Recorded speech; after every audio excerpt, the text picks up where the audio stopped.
Welcome to another episode of Stems and Scales. My name is Jeremy Schechter, and I'm the aquaponics manager here at Farm Tech out in Dyersville, Iowa. Today we're going to do an update on the new commercial aquaponics system. We covered a little bit before. We saw how it kind of started out, but now that we've been in production for months and months, it's time to see what we've been producing. So in our deep water culture raft beds, we've been growing all kinds of stuff. We've been growing lettuce, and basil, and kale, and Swiss chard, and a whole bunch of different other kinds of herbs. So why don't you check out what the roots look like on this basil here. You can see that they're totally beautiful and pristine and clean and white. And so you can see that they grow really great basil plants. Now our basil we actually sell a lot to pizza place downtown. We sell in farmers markets and other miscellaneous restaurants. Plus we sell a lot out of our retail store out in Dyersville.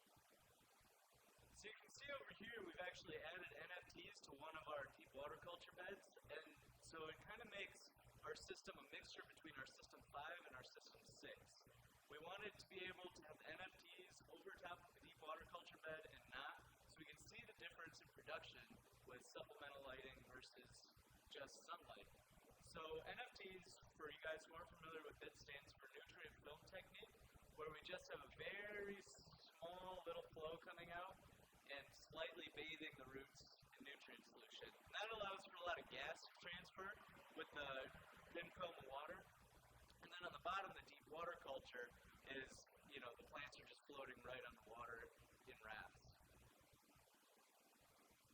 Underneath of our NFTs, we've provided supplemental lighting for the plants. Otherwise, it would be too shaded by the NFTs up top. So we've got 3 rows of 10 4-bulb T5 fixtures that are wet location, obviously.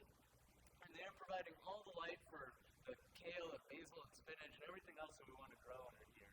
Now, we've been using these for about 7 months. We designed all this in-house, and so far we've seen no significant growth difference between the sunlight and the supplemental light over here.